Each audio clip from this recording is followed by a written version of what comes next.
Meus amigos, o episódio Felipe Coutinho, né, pediu rescisão com o Vasco antes da hora e despertou muitas críticas, né, sobre liderança, sobre rede social, sobre saúde mental. O debate em torno da saída do Coutinho do Vasco, ele vai muito além da relação Vasco e Felipe Coutinho. Eu acho que fala muito sobre expectativa e realidade, sobre o que a gente projeta muitas vezes em jogador de futebol, o comportamento da torcida, o comportamento da imprensa.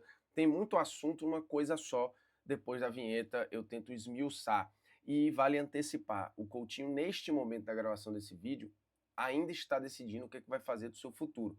Se ele vai para um time no Brasil, se ele vai para um time para fora, ou se ele encerra a carreira. E neste momento, o pensamento talvez mais convicto do Felipe Coutinho, que obviamente pode mudar, mas neste momento, é encerrar a carreira. Pode ser que ele seja convencido do contrário, pode ser que esses dias off ele dê um tempo e consiga restabelecer um pouco a paz e a vontade de querer continuar. Mas neste momento a vontade do Coutinho é não continuar a jogar futebol, o que eu acho que é uma derrota para todo mundo, né? Para o futebol brasileiro, para o Vasco, para o Felipe Coutinho, para o staff dele, acho que para nós também, enquanto comunicadores de futebol. Repito, tem muita coisa no assunto Felipe Coutinho para a gente discutir aqui.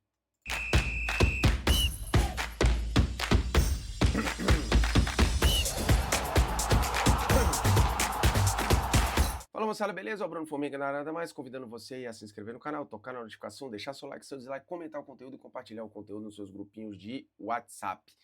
Eu queria falar sobre o Felipe Coutinho, o pedido antecipado de rescisão dele com o Vasco. Já tinham sido iniciadas as tratativas para uma renovação de contrato. Então, o Coutinho e o Vasco estavam começando a conversar sobre ampliar o vínculo do jogador, que chegou em 2024, sofreu com muitas lesões, né, pouca continuidade, ele ficou muito frustrado naquele momento. Em 2025 ele conseguiu ter continuidade, fisicamente está bem, fez o maior número de jogos da carreira dele inteira. E aí você pode pegar a primeira passagem no Vasco, passagem na Inter, passagem no Liverpool, no Barcelona, no Bayern, não interessa. Em nenhum outro lugar o Coutinho tinha, em uma só temporada, feito tantos jogos. E ele não saía cedo dos jogos, não. Ele conseguia ser bem utilizado ali pelo Fernando Diniz, que teve um papel muito importante quando chegou. Porque por causa das lesões, da falta de continuidade, o Coutinho sentia que ele não estava entregando para ele ir para o Vasco aquilo que tinha sido projetado. E o Coutinho pensou em parar de jogar. Quem salvou o Coutinho ali foi o Fernando Diniz. O Fernando Diniz conseguiu convencer o Coutinho a continuar e a recuperar o prazer de jogar. Então, o que aconteceu agora do Coutinho se sentir frustrado, impotente até em alguns momentos para ajudar mais e se sentir injustiçado ou desprotegido, isso já tinha acontecido. Só que o Fernando Diniz conseguiu salvar num primeiro momento. Dessa vez, não aconteceu. O Diniz não queria a saída do Coutinho, a diretoria do Vasco não queria a saída do Coutinho, os companheiros não queriam a saída do Coutinho. No final das contas, é uma derrota geral, porque é uma frustração para a diretoria, é uma frustração para o Felipe Coutinho e é uma frustração para a torcida do Vasco, que projetou que teria um líder, um cara para fazer a diferença, para levar o time para outro nível. E aí eu vou chegar lá passo a passo, no que eu acho que é justo, o que eu acho que é injusto e o que eu acho exagerado. Um ponto é, se ele encerra a carreira aos 33 anos, eu acho precoce, tendo que a gente hoje vê jogadores até os 37, 38, tem jogador com 40 mais e jogando bem, né? O caso do Fábio, por exemplo. O Messi está aí beirando os 40 anos, o Cristiano com 40 anos, vários jogadores conseguindo esticar mais a carreira, né? O Nenê e por aí vai.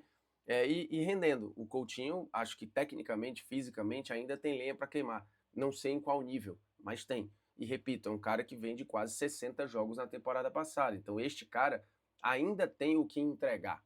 Pode não ser o Coutinho do Liverpool, pode não ser o Coutinho do Bayern, o Coutinho do Barcelona, o Coutinho que já foi da seleção brasileira naquele ciclo para a Copa de 2018. Mas ainda é um jogador que pode ajudar em vários contextos. E acho que ajudou o Vasco. Lembrando, o Vasco na temporada passada chegou até a final da Copa do Brasil. O Vasco poderia ter sido campeão da Copa do Brasil. E a percepção sobre a passagem do Coutinho com o título da Copa do Brasil seria completamente diferente. Eu acho que o Coutinho ajudou no anímico do Vasco naquele momento. Quando ele desembarca em 2024, ele consegue dar uma sacudida no ambiente do Vasco, na autoestima do torcedor do Vasco. e não precisou nem ele entrar em campo para ele já ter um resultado. E óbvio que 24 foi um ano magoado para o Coutinho, porque ele não conseguia ter a continuidade que ele imaginava. E aí houve ali um certo desânimo, né, generalizado. Virou 2025 e a coisa mudou por completo, e eu acho que a torcida do Vasco ali teve, em vários momentos, lampejos de um Coutinho que era o que se esperava. Tanto que, em determinado momento, foi falado que o Ancelotti poderia dar uma chance para o Felipe Coutinho. Se era o momento de ver de perto, era aquele ali, e aí ele vinha de atuações muito boas, teve o 6-0 contra o Santos, em que ele jogou uma barbaridade, vários outros jogos que ele foi muito bem. E ajudou a levar o time até a final. Ele foi o protagonista que se imaginava? Não foi o protagonista que se imaginava. Ele foi o líder que talvez o torcedor do Vasco procurasse? Não, mas não sei se é a personalidade do Coutinho. Talvez tenha se projetado um líder que ele naturalmente não é. E não tem problema nenhum. Nem todos os jogadores, nem todos os fora de série, nem todos os caras muito bons são grandes líderes. Nem todos os craques são bons capitães. Nem todos os craques vão liderar projetos toda hora. Isso tem um preço de julgamento? Tem, mas eu acho que é preciso entender a personalidade de cada um. Vale recordar também que o Tite, na passagem dele pela seleção, falou algumas vezes sobre o Coutinho precisar de carinho, era um jogador que precisava ser colocado debaixo do braço e ser cuidado e tudo. Ali já se falava das características da personalidade do Felipe Coutinho. Mas como ele estava fora do Brasil, como ele estava distante desse dia a dia, talvez aquilo tenha sido visto como um cuidado do técnico e tudo bem, e não foi visto como um, entre aspas, defeito do jogador, porque não é um defeito. Agora as pessoas vão usar isso para tentar diminuir o Felipe Coutinho, para tentar dizer que ele não é o jogador que se imaginava que fosse, a decepção e por aí vai. O Coutinho teve só posturas corretas no Vasco? Acho que não, acho que algumas passaram uma impressão ruim. Não voltar para o banco de reservas depois de ser substituído, acho que passa uma impressão ruim. Foi uma escolha do Coutinho que ele sabia que era arriscada, mas ele disse na nota em que ele fala sobre a rescisão com o Vasco, de que ele fez aquilo para poupar a sua saúde mental. Ele fez uma escolha. Ele sabia que essa escolha ia ser julgada. Eu acho que a imagem que passa, ela é ruim, mas eu não sei o que ele estava passando ali no vestiário, eu não sei o quão agoniante estava o sentimento para ele escolher não subir de volta e não ficar com os companheiros no segundo tempo. Eu achei tudo muito rápido na virada do ano, né? A gente ainda está em fevereiro e muito rapidamente o Coutinho veio de uma temporada constante em número de jogos, com uma sequência muito boa, batendo recorde na carreira de quantidade de jogos jogados, para um cara que era descartável, que não servia, que passou a ser vaiado, que passou a ser criticado. Nenhum jogador está protegido e está isento de ser criticado, ou de ser vaiado, ou de ser cobrado. Acho que todos podem passar por isso em algum momento. Eu até postei no meu Instagram lá, em 1983, a torcida do Flamengo, já campeã do mundo, já campeã da Libertadores, já tendo visto aquele time mágico de 81, cobrou a equipe no Maracanã em 83 com faixa, fazendo ameaça, chamando o Júnior, tá? Um dos maiores nomes da história do Flamengo, de bailarino, falando que se não fosse no amor ia senador, aqueles papos que a gente conhece. Com o Flamengo campeão de tudo em 1983. Então, assim, ninguém está imune. Só que hoje, com rede social, com essa proximidade com o torcedor, com muito mais programas, com muito mais lugares e canais falando sobre futebol, tudo reverbera muito mais e parece não ter fim, né? A crítica ela não vai aqui e some. Ela vai aqui, pega um pico maior, desce um pouquinho, daqui a pouco volta de novo, mas fica um estímulo negativo quase que sem fim. E tem personalidades e personalidades. O Coutinho entendeu, para o bem dele e na cabeça dele, para o bem da relação dele com o Vasco, que era melhor encerrar. Assim, a partir do momento que ele perdeu o tesão, o prazer de estar ali, de defender aquelas cores, eu acho que o mais digno é ele pedir para sair. Agora, isso vai ter um preço na idolatria do Coutinho, na percepção do torcedor sobre o Coutinho. Eu não estou aqui para falar sobre o torcedor do Vasco e nem pelo torcedor do Vasco, não tenho como controlar essa percepção.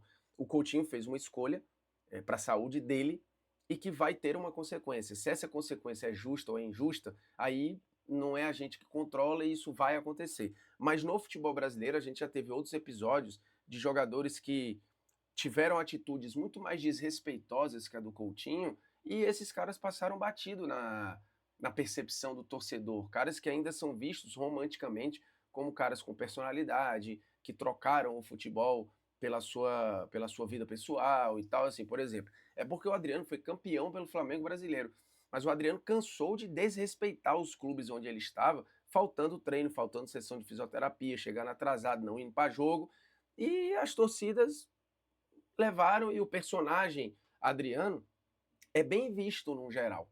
O Coutinho pediu uma rescisão formal, não faltou treino, não faltou jogo, não deu migué em jogo e está sendo vilanizado.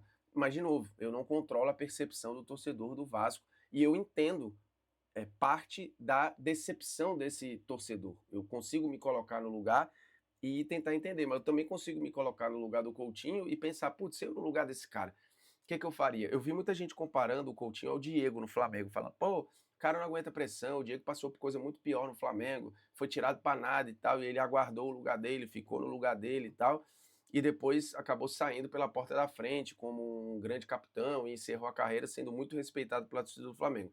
Isso aconteceu porque o Diego ganhou pelo Flamengo e ganhou não sendo mais protagonista. O Diego entendeu o seu lugar de coadjuvante ali no Flamengo, de 2019 para frente. Ele foi peça importante em vários momentos, inclusive naquela final de 19 da Libertadores. No Campeonato Brasileiro seguinte, fazendo a função do Arão, ele foi muito importante, mas ele não foi protagonista. O Diego, enquanto protagonista, ele sofreu muito com a torcida do Flamengo. E depois ele se reajustou num time muito forte, entendeu um lugar de reserva ali, mas de liderança, e soube refazer a sua imagem perante o torcedor do Flamengo. Não deu tempo para o Coutinho. E o Vasco também não montou o time em que o Coutinho se desse ao luxo de não ser protagonista. A cobrança para ele era que ele fosse mais e mais e sempre. Só que é um ano em que o Vasco viu o Verratti ir embora, pedindo para ir embora, porque entendeu também que já não tinha mais tanto espaço e que, enfim, que a situação tinha batido no limite. Vendeu o Ryan, que naquele momento era o protagonista do time, e aí todos os holofotes foram para o Felipe Coutinho. O início do ano do Vasco não foi bom, com muitos problemas e tal. Claro, um cara do tamanho do Coutinho ia ser mais cobrado. Só que ele já vinha de um acúmulo. E aí talvez tenha reacendido aquela faísca, aquela fagulha de decepção do Coutinho, em que ele olhou para o futebol e já não se viu mais representado ali.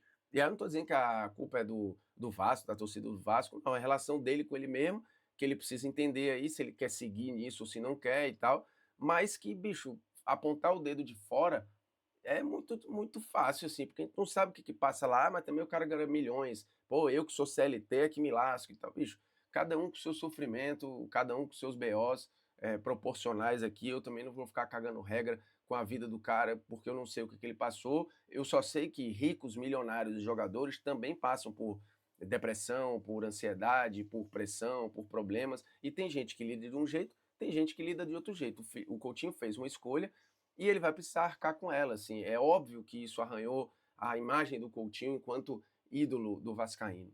É óbvio que arranhou, mas tem uma explicação. Eu não imagino que o Coutinho tenha feito de sacanagem. Pô, vou fazer isso aqui porque eu não tô nem aí pro Vasco. Não deve ter sido uma decisão fácil, deve ter sido uma decisão muito agoniante de se tomar, mas ele tomou, e aí você imagina o nível de sofrimento que ele estava passando para ele, sabendo que ia ser criticado como está sendo, mesmo assim ele resolveu rescindir com o Vasco. Não sei quais serão os próximos passos, repito, o que eu tenho de informação é que neste momento o pensamento mais elaborado do Coutinho para os próximos passos da carreira é encerrar a carreira. Não é jogar no Brasil, nem é jogar fora do Brasil, é parar de jogar. Pode ser que nos próximos dias ele esfrie a cabeça, dê um tempo, respire e decida ir para algum lugar, ou para um outro time no Brasil, ou para um time para fora do Brasil. Pode ser que aconteça, isso fatalmente vai passar por conversas com o staff, com os seus familiares, com pessoas de confiança, uma decisão dele com ele mesmo, mas hoje a decisão do Felipe Coutinho, a mais provável, é que ele pare de jogar, o que eu acho que é uma derrota. É uma derrota para todo mundo. E de novo, assim, as redes sociais elas massacram assim, seja o jogador mais renomado ou o mais coadjuvante no time, assim, é desproporcional. Esse vídeo não é para defender o Coutinho, eu não conheço o Coutinho pessoalmente, não tenho relação nenhuma com o Felipe Coutinho. Eu só estou tentando propor uma reflexão aqui de que para mim tudo não passou de expectativa e realidade, assim. Eu entendo o torcedor do Vasco que projetou uma parada, acabou não tendo o que imaginava, e eu acho que o Coutinho também passou um pouco por isso. Ele talvez tenha projetado algo e tenha esperado algo que ele também não recebeu. Então, no final das contas, quando eu digo que é uma derrota geral, é porque sai todo mundo frustrado. Todo mundo. O torcedor do Vasco, o Coutinho, a diretoria do Vasco, não tem ninguém feliz com esse desfecho. A real é essa. Beleza? Se inscreve aí no canal, toca na notificação, deixa o seu like aí, o seu dislike, comente o conteúdo, compartilhe o conteúdo. E é nóis. Valeu, até a próxima.